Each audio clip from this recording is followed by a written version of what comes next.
तुमच्या हक्काचा आवाज आजचा महाराष्ट्र।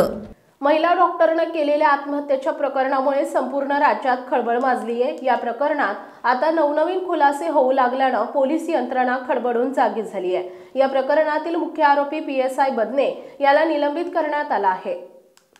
अत्याचाराला त्रासलेल्या महिला डॉक्टरने आत्महत्या करण्यापूर्वी तिच्या हातावर आत्महत्येचं कारण लिहिल्याने मोठी खळबळ माजली आहे। 2 जणांनी आपल्यावर लैंगिक अत्याचार केला आणि मानसिक छळ केला असा गंभीर आरोप तिने आत्महत्येपूर्वी आपल्या हातावर लिहून केला आहे। या धक्कादायक प्रकाराने संपूर्ण जिल्हा पोलीस दलामध्ये मोठी खळबळ उडाली असून फलटण उपजिल्हा रुग्णालयातील महिला डॉक्टर आत्महत्या प्रकरणाची माहिती मुख्यमंत्री देवेंद्र फडणवीस यांनी सातारा जिल्हा पोलीस अधीक्षकांकडून घेतली असल्याचं समजत असून आरोपींवर कठोर कारवाई करण्याचे पोलिसांकडून गोपाळ बदनेचे तात्काळ निलंबन करण्यात आले। साताऱ्याचे पोलीस अधीक्षक तुषार दोशी यांनी याबाबत माहिती देताना PSI गोपाळ बदने यांच्यावर गुन्हा दाखल करण्यात आला असून हा आरोपी PSI फलटण ग्रामीण पोलीस स्टेशनचा असून दुसरा आरोपी प्रशांत बनकर हा पोलीस नसून तो सामान्य नागरिक आहे। या दोघांना अटक करण्यासाठी पोलीस पथक रवाना करण्यात आलं असल्याची माहिती त्यांनी दिली आहे। मुख्यमंत्री देवेंद्र फडणवीस यांनी सुद्धा कडक कारवाईच्या सूचना दिलेल्या आहेत अशी माहिती त्यांनी दिली आहे। आज फलटण शहर पोलीस स्टेशनला एक गुन्हा दाखल झालेला आहे। ज्या गुन्ह्यामध्ये डॉक्टर महिला आहेत त्यांनी आत्महत्या केलेली आहे आणि आत्महत्येचं कारण त्यांनी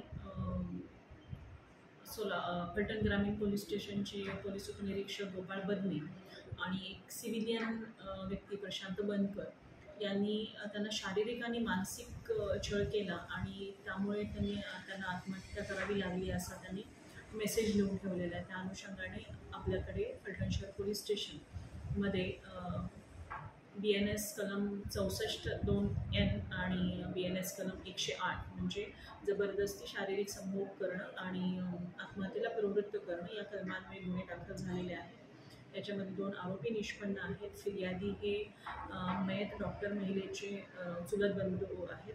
त्यांनी फिर्याद दिलेली आपल्याकडे आणि आपण या ठिकाणी फिर्याद दाखल करून घेतलेली आहे। तर पुढील कारवाईसाठी आरोपी अटक करण्यासाठी आपण पथकं रवाना केलेली आहे। याच्यामध्ये पुढील जी कायदेशीर तपासातील प्रक्रिया आहे ती सुरू आहे। याच्यामध्ये जे गोपाळ बदने आहेत यांना निलंबित करण्याचा आदेश तुमच्यापर्यंत आलेला आहे? हां, ऑलमोस्ट 3 तासापूर्वीच त्यांना निलंबित केलेलं आहे आणि बाकी पुढची तपास प्रक्रिया चाललेली आहे। स्वतः पोलीस स्टेशनचे प्रभारी अधिकारी यांच्याकडे या गुन्ह्याचा पुढील तपास देण्यात। एक महिला पोलीस अधिकारी म्हणून या प्रकरणाकडे आपण कसं बघताय? निश्चितच एक महिला डॉक्टर ज्या उच्च शिक्षित आहेत त्यांनी अशा प्रकारे आत्महत्या करणं ही खरोखरच फार दुर्दैवी घटना आहे।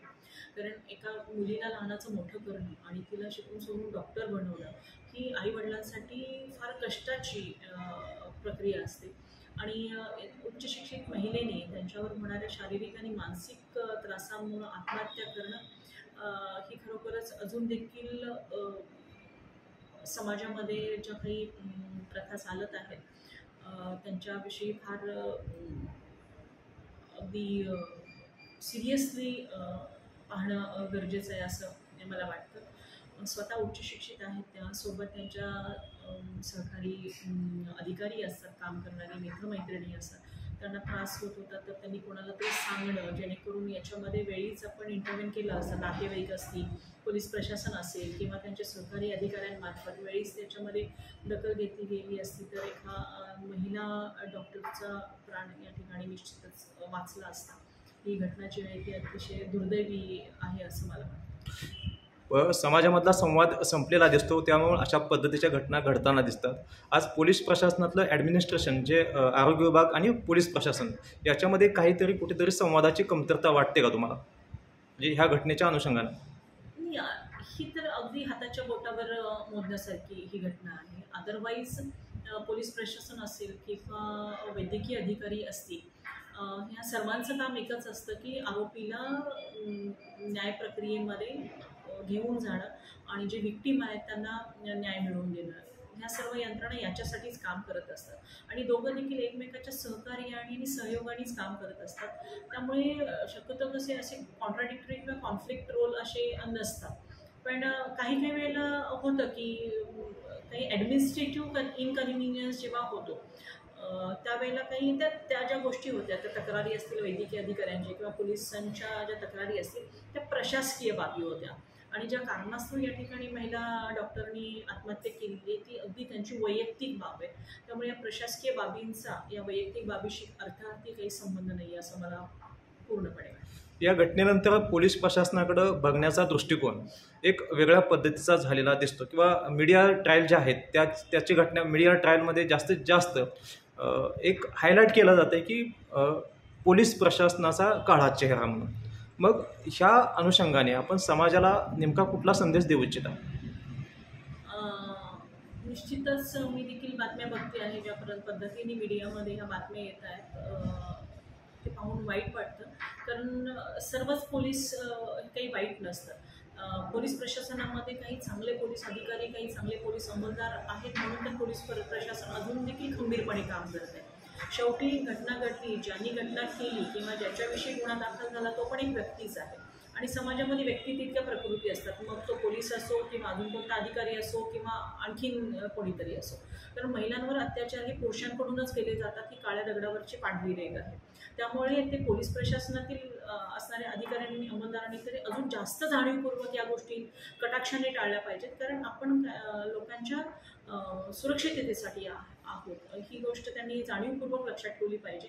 आणि या सर्व कृती असतील किंवा जे काही डायव्हर्शन्स आहेत त्याच्यापासून स्वतःला त्यांनी अलिप्त ठेवणं फार गरजेचं आहे असं मला वाटतं. एक शेवटचा संदेश काही देऊ इच्छिता का तुम्ही नागरिकांसाठी?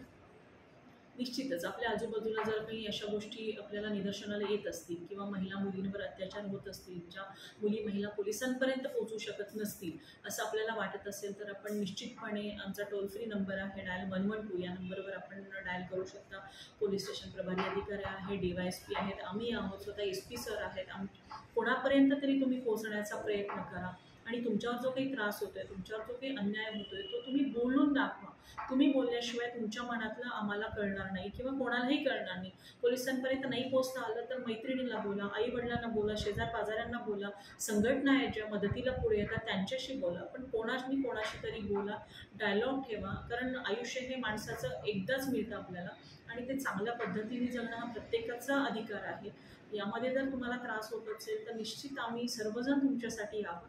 फक्त बोला, तुमच्यावर जे काही अन्याय होत असेल, अत्याचार होत असेल त्याच्यामध्ये संवाद तुम्ही साधा. धन्यवाद, थँक्यू. आजचा महाराष्ट्रासाठी परशुराम निखळे, फलटण.